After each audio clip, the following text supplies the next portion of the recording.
கடையில் பாண்டியன் சரவணன் 2 பேருமே சேர்ந்து இருக்காங்க. அப்போ சரவணன் சொல்கிறாரு, நான் போயிட்டு டெலிவரி இருக்குது, நான் போய் பண்ணிட்டு வரேன் அப்படின்னு சொல்லிட்டு அங்கேருந்து சரவணன் ஒரு மாதிரி பதட்டமாக போகிறாரு. அதை பாண்டியன் பார்க்குறாரு.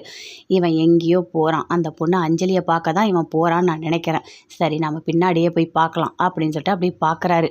அதுக்குள்ளே அங்கே வராரு செந்தில் கொஞ்ச நேரம் அந்த கடையை பார்த்துக்கோ, நான் போயிட்டு வரேன் அப்படின்னு சொல்லிட்டு அங்கேருந்து பாண்டியன் போகிறாரு. அப்பா எங்கே இவ்வளோ வேகமாக போகிறாரு, அதுவும் என்னைய கடையை பார்க்க சொல்கிறாரு அப்படின்னு சொல்லிட்டு அப்படியே யோசிச்சுட்ருக்காரு.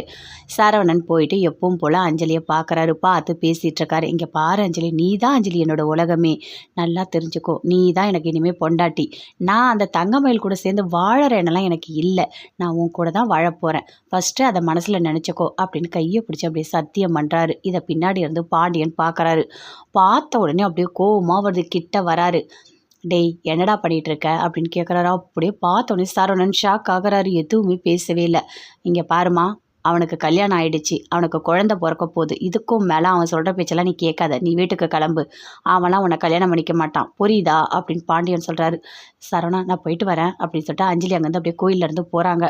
பாண்டியன் அப்படியே பார்க்குறாரு. சரவணனை பயங்கரமாக திட்டுறாரு. டேய் உனக்கு அறிவு இருக்கா இல்லையாடா, வயிற்றில் ஒரு குழந்தை இருக்கு, அந்த எண்ணம் உனக்கு ஒரு துளி கூட இல்லை, நீ இன்னொரு பொண்ணு கூட எப்படி வாழ எடுத்துன்னு பிளான் பண்ணிகிட்டு இருக்க. டேய் எங்களுக்கு தான் நீ பிறந்தியா, நாங்களாம் உனக்கு நல்லது கெட்டதெல்லாம் சொல்லி கொடுத்தாண்டா வளர்த்தோம், ஏன்டா நீ இப்படி இருக்க அப்படின்னு பாண்டியன் பயங்கரமாக கத்துறாரு. அப்பா இல்லைப்பா, நான் சும்மா தான்ப்பா பேசிகிட்டு இருந்தேன். என்னது சும்மா பேசிகிட்டு இருந்தியா, எப்படிடா உன்னால் வாய்க்குசாமல் பொய் சொல்ல முடியுது, அவ்வளோதான், நீ வீட்டுக்கு வா பார்த்துக்கலாம் அப்படின்னு சொல்லிட்டு அப்படியே பாண்டியன் பயங்கர கோவமாக போகிறாரு. சரவணன் பயப்படுறாரு. ஐயோ என்ன பண்ண போகிறாரு தெரியலையே அப்படின்னு சொல்லிட்டு. கோமதி இருக்காங்க. அப்போ மீனா வராங்க. மீனா நம்ம போயிட்டு தங்கமயிலை பார்த்துட்டு வந்துடலாம் அப்படின்னு சொல்லிட்டு 2 பேருமே சேர்ந்து போகிறாங்க. தங்கமயில் வீட்டில் இருக்காங்க. அவங்க அம்மா அப்பா எல்லாருமே இருக்காங்க. அப்படியே பார்க்குறாங்க.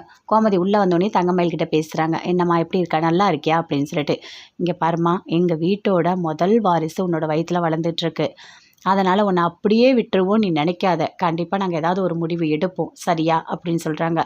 அப்படியே பாக்கியா அவங்க வீட்டுக்காரர் எல்லாருமே அப்படியே பார்க்குறாங்க, சந்தோஷப்படுறாங்க. அப்பா பாக்கியாவோட வாழ்க்கைக்கு ஒரு நல்லது நடக்க போகுது, நடக்கணும், எப்படியாவது பாக்கியா போயிட்டு அவங்க புருஷனோட சேர்ந்து வாழணும் அப்படின்னு சொல்லிட்டு எல்லாருமே நினைக்கிறாங்க.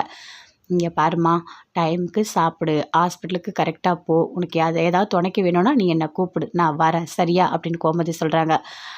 கொஞ்சம் டைம் கொடுமா, நான் வீட்டில் எல்லாருக்கிட்டையுமே பேசிட்டு ஒரு நல்ல முடிவாக நான் எடுக்கிறேன் சரியா அப்படின்னு கோமதி சொல்கிறாங்க. அப்படியே தங்கமயில் எதுவுமே பேசவே இல்லை, அப்படியே அமைதியாக இருக்காங்க. என்னக்கா அத்தை பேசிகிட்டே இருக்காங்க, நீங்கள் அமைதியாக இருக்கீங்க அப்படின்னு மீனா கேட்குறாங்க. இல்லை மீனா, நான் சொல்கிறதுக்கு எதுவுமே இல்லை அப்படின்னு சொல்கிறாங்க. சரி நான் நல்ல முடிவாக எடுத்துகிட்டு வரேன் அப்படின்னு சொல்லிட்டு கோமதி மீனா 2 பேருமே சேர்ந்து வீட்டுக்கு போகிறாங்க. தங்கமயில் யோசிக்கிறாங்க. இனிமேல் வீட்டுக்கு கூப்பிட்டா கூட நான் போகணுமா, எதுக்காக போகணும் அப்படின்னு மனசில் நினைக்கிறாங்க. பாக்கியா வராங்க. ஏய் இங்கே பாருடி, இப்படியே வீட்லேயே இருக்கலாம்னு நினைக்காத சரியா, அவங்க ஏதோ பெரிய மனசு பண்ணி மன்னிச்சு உன்னை வீட்டுக்கு கூப்பிடுறாங்க, எல்லாம் உன் வயிற்றில் வந்த அந்த குழந்தையோட நேரம், ஒழுங்காக அப்படியே போயிடுவோம் புருஷன் வீட்டுக்கே, அதுதான் நல்லது. நான் அங்கே போக மாட்டேன், இங்கே போக மாட்டேன், நானே உழைச்சி சாப்பிடுவேன், இந்த கதையெல்லாம் இங்கே சொல்லிகிட்டு இருக்காத அப்படின்னு பாக்கியா சொல்கிறாங்க. தங்கமயில் எதுவுமே பேசவே இல்லை, அப்படியே அமைதியாக ரூமுக்கு போகிறாங்க. பார்த்தீங்களா நான் பேசிக்கிட்டே இருக்கேன், அவள் ஏதாவது மதிக்கிறாளா, அப்படியே போயிட்டே இருக்கா பாருங்க அப்படின்னு.